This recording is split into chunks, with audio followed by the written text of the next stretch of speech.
ሰላም ጤና ይስጥልኝ። የኢትዮ ሞኒተር ተከታታዮች የዕለቱ ዜናዎች ይዘንላችሁ ቀርበናል። በቅድሚያ አርዕስተ ዜና። የትራምፕ አስተዳደር ኢትዮጵያን ጨምሮ በ36 ሀገራት ተጨማሪ የጉዞ እገዳ ሊያደርግ መሆኑ ተገለጸ። በትግራይ ክልል ከ480 በላይ የጅምላ መቃብሮች መገኘታቸው ተሰማ። በኢትዮጵያ ባለፉት 9 ወራት ብቻ ከ7000 የሳይበር ጥቃት ሙከራ መደረጉ ተገለጸ። አሁን ወደ ዝርዝር እናልፋለን። ላይክ፣ ሼር እና ሳብስክራይብ እያደረጋችሁ አብራችሁን ቆዩ። የትራምፕ አስተዳደር ኢትዮጵያን ጨምሮ በ36 ሀገራት ተጨማሪ የጉዞ እገዳ ሊያደርግ መሆኑ ተገለጸ። ዋሽንግተን ፖስት እንደዘገበው የውጭ ጉዳይ ሚኒስቴር ማስታወሻ እንደሚያሳየው በዚህ ወር መጀመሪያ ላይ በትራምፕ አስተዳደር የታወጀውን የጉዞ እገዳ ጉልህ በሆነ መልኩ ወደ ተጨማሪ የ36 ሀገራት ዜጎች ወደ አሜሪካ እንዳይገቡ ለማገድ እያሰበ ነው። ከአዲሱ የቪዛ እገዳ ወይም ሌሎች እገዳዎች መካከል 25 የአፍሪካ ሀገራት እንደ ግብፅና ጅቡቲ ያሉ ጉልህ የአሜሪካ አጋሮች እንዲሁም በካሪቢያን፣ መካከለኛ ኤስያና በርካታ የፓሲፊክ ደሴት ሀገራት ያካትታል ተብሏል። በውጭ ጉዳይ ሚኒስቴር ማርኮ ሩቢዮ ተጽፎ በሀገሪቱ ወደሚገኙ ዲፕሎማቶች ቅዳሜ ዕለት የተላከው ማስታወሻ እንደሚያመለክተው ሀገራቱ በውጭ ጉዳይ የተዘረዘሩት መነሻ ሀሳቦች እንዲያሟሉ 60 ቀን ተሰጥቷቸዋል። በአሜሪካ የጉዞ እገዳ ከተጣለባቸው 36 ሀገራት መካከል ኢትዮጵያ አንዷ ነች። ሰነዱ በዚህ ወር መጀመሪያ ላይ በወጣው የጉዞ እገዳ ላይ በመመስረት የትራምፕ አስተዳደር የስደተኞች ፖሊሲ ጉልህ ማስፋፋት አካል ነው ተብሏል። በቀረበው ዝርዝር ውስጥ 25 የአፍሪካ ሀገራት ማለትም ኢትዮጵያ፣ ግብፅ፣ ናይጄሪያ፣ ጅቡቲና ጋና እንዲሁም የካሪቢያን፣ የመካከለኛ እስያና የፓሲፊክ ውቅያኖስ ሀገራት አጠቃልለዋል። በማስታወሻው መሰረት አንዳንድ ሀገራት ታማኝ የመታወቂያ ሰነዶችን የማምረት ብቃት ያለው ወይም የትብብር ማዕከላዊ መንግስት ስልጣን የላቸውም። ሌሎች ደግሞ በተንሰራፋ የመንግስት ማጭበርበር ወይም በዩኤስ ውስጥ ቪዛቸውን ከልክ በላይ የቆዩ ከፍተኛ ቁጥር ያላቸው ዜጎች ተጠቅሷል። ሌሎች ምክንያቶች የመኖሪያ ፍቃድ ሳይኖር የዜግነት ሽያጭና ከተወሰኑ ሀገሮች የወጡ ግለሰቦች በዩናይትድ ስቴትስ ውስጥ ጸረ ሴሜቲክ እና ጸረ አሜሪካዊ ተግባር ላይ የተሳተፉ ወንጀለኞች ያካትታል። ባለፈው ግንቦት ኤርትራ፣ ሱዳንና ሶማሊያን ጨምሮ 7 የአፍሪካ ሀገራት ባሉባቸው 12 ሀገራት ላይ ፕሬዝዳንት ትራምፕ የሀገራቸውንና የሕዝባቸውን ደህንነት ለመጠበቅ በሚል ትዕዛዝ ፈርመው ተግባራዊ መሆኑ ይታወሳል። አሜሪካ የሀገራት እገዳ ስታኖር ቻይና በአንጻሩ 51 የአፍሪካ ሀገሮች ከቀረጽ ነፃ የንግድ ትስስር ለመፍጠር መወሰኗ መረጃዎች ያሳያል። በአማራ ክልል ጎንደር አካባቢ ሄሊኮፕተር መውደቋ ተገለጸ። በሄሊኮፕተሯ ውስጥ ከነበሩት የፌዴራል መንግስት ባለስልጣናት የኢፌዴሪ ፕሬዝደንት ታዬ አጽቀሥላሴ፣ ምክትል ጠቅላይ ሚኒስትሩ ተመስገን ጥሩነህ፣ የክልሉ ርዕሰ መስተዳደር ከበደ አረጋና ሌሎች ባለስልጣናት እንደነበሩ ተገልጿል። የፌዴራል መንግስት የሄሊኮፕተሯ መውደቅ ምክንያት በይፋ ባይገልጽም የቴክኒክ ብልሽት መሆኑና የተጎዳ ሰው እንደሌለ አስታውቋል። ይሁን እንጂ የአማራ ፋኖ ሄሊኮፕተሯን መጥቶ እንደ ጠላት እየገለጸ ይገኛል። የአማራ ፋኖ ከፍተኛ የፌዴራል ባለስልጣናት ጭና ወደ ጎንደር ስትጓዝ የነበረችው ሄሊኮፕተር መጥቶ ጎርጎራ አካባቢ እንደ ጠላት ገልጿል። በውጭ ሀገር የሚገኙ የፋኖ ደጋፊዎች ሚዲያዎችም ሄሊኮፕተር ጣልን በማለት ሰበር ዜና እያስነገሩ ነው። ቢሆንም ከመንግስት አካላት እስካሁን ተጨማሪ መረጃዎች አልወጡም። ኢራን ለእስራኤል የምትሰጠውን ግብረ መልስ ልታቆም እንደምትችል አስታወቀች። የኢራን ውጭ ጉዳይ ሚኒስቴር እንደገለጸው እስራኤል ጥቃቷን ካቆመች የእኛ ምላሽ ይቆማል ብሏል። የኢራን የውጭ ጉዳይ ሚኒስትር አባስ አራግቺ በትላንትናው ዕለት በቴህራን ለሚገኙ ዲፕሎማቶች በሰጡት መግለጫ እኛ ራሳችንን እየተከላከልን ነው፣ የእኛ ራስን መከላከል ደግሞ ህጋዊ መሰረት ያለው ነው፣ ለተቃጣብን ጥቃት የምናደርገው ምላሽ ነው፣ ጥቃቱ ካቆመ እኛም ምላሽ እናቁማለን ብሏል። ሚኒስትሩ በተጨማሪ እስራኤል በደቡባዊ ፓሪስ የነዳጅ ማውጫ ላይ የፈጸመችው ጥቃት ትልቅ ስህተት ነው ብሏል። ይህ የነዳጅ ማውጫ እኛንና ኳታርን በጋራ የምናስተዳድረው ነው። እስራኤል ግጭቱን ከኢራን ግዛት ውጭም የማስፋፋት ዓላማ እንዳላት ይህ ማሳያ ነው በማለት እስራኤል ኳታርም ጭምር እየነካች እንደሆነች ተናግሯል።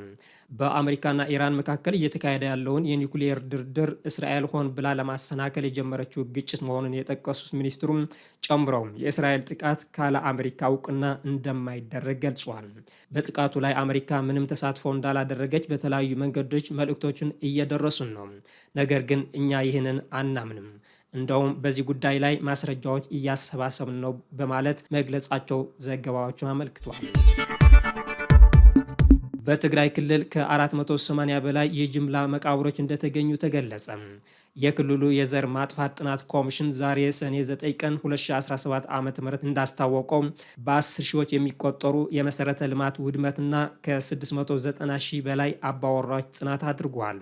ኮሚሽኑ ይህንን ያስታወቀው ክልላዊ የምክክር መድረክ ዛሬ በመቀሌ ባደረገበት ወቅት ነው።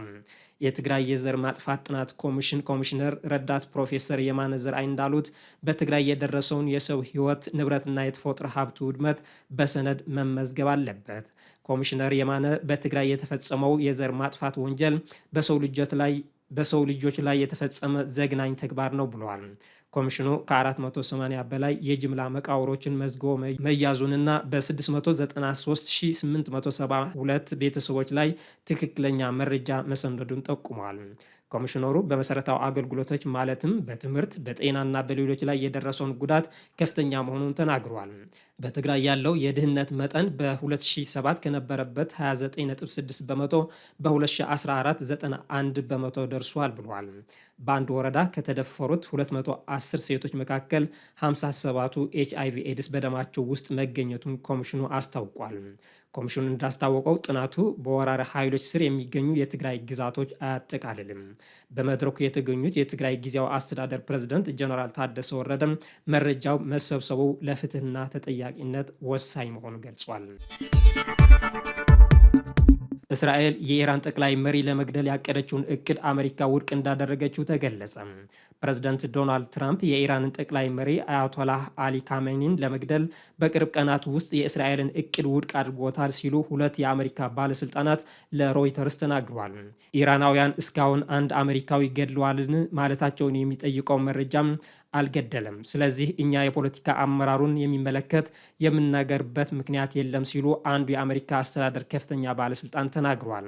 ስማቸው እንዳይገለጽ የፈለጉ ባለስልጣኑም እስራኤል የኒውክሌር ፕሮግራሟን ለማስቆም በኢራን ላይ ከፍተኛ ጥቃት ከሰነዘረች በኋላ ባሉት ቀናት ውስጥ የአሜሪካ ከፍተኛ ባለስልጣናት ከእስራኤል ባለስልጣናት ጋር የማያቋርጥ ግንኙነት ሲያደርጉ ቆይቷል። እስራኤላውያን የኢራንን ከፍተኛ መሪ የመግደል እድል ማግኘታቸውን ቢዘጉም ትራምፕ ግን እቅዱን አስቆሙት ይላል ዘገባው። ባለስልጣናቱ ትራምፕ ራሳቸውን መልእክቱን ማድረሳቸው አልተናገሩም። ነገር ግን ትራምፕ ከእስራኤሉ ጠቅላይ ሚኒስትር ቤንጃሚን ኔታንያሁ ጋር በተደጋጋሚ ግንኙነት ሲያደርጉ እንደነበር መረጃው አክሏል። ፎክስ ኒውስ ኔታንያሁን ስለ ሮይተርስ ዘገባው ሲጠይቃቸው በሰጡት ምላሽ በፍጹም ያልተከሰቱ ብዙ የውሸት ዘገባዎች አሉም እና ወደዚያ አልገባም ብለዋል። በመቀጠልም እነግራችኋለሁ፣ ማድረግ ያለብንን እናደርጋለን፣ ማድረግ የሚገባንን እናደርጋለን ብዬ አስባለሁ እና እኔን እንደማስበው ዩናይትድ ስቴትስ ለራሷ የሚጠቅመውን የምታውቅ ይመስለኛል በማለት ኔታንያሁ ገልጿል። ኢንሳ ግለሰቦችና ተቋማት ራሳቸውን ከሳይበር ጥቃት እንዲከላከሉ አሳሰበም። የኢንፎርሜሽን መረብ ደህንነት አስተዳደር ኢንሳ በኢትዮጵያ ባለፉት 9 ወራት ብቻ ከ7514 የሳይበር ጥቃት ሙከራዎች መደረጋቸው ገልጿል። ግለሰቦችና ተቋማት ራሳቸውን ከጥቃት እንዲከላከሉም አሳስቧል። የሳይበር ጥቃት ከጊዜ ወደ ጊዜ እየጨመረ እንደሚገኝ በአስተዳደሩ የተቀናጀ የሳይበር መከላከያ አገልግሎት ዲቪዥን ኃላፊ አቶ አቤል ተመስገን ገልጿል። የሰው ሰራሽ አስተውሎት እየተስፋፋ መሆኑን ተከትሎም የሳይበር ጥቃቶች ውስብስብ እየሆኑ መጥቷል ብሏል። ባለፉት 9 ወራት ብቻ 7514 የጥቃት ሙከራዎች መደረጋቸው ለፋና ተናግረዋል። እነዚህ ጥቃቶች አብዛኞቹ በግለሰብና ተቋማት ላይ የተሞከሩ መሆናቸው ያስረዱት ኃላፊም ግለሰቦችና ተቋማት ራሳቸውን ከሳይበር ጥቃት መከላከል የሚያስችል ግንዛቤና አቅም ሊኖራቸው እንደሚገባ አስገንዝበዋል።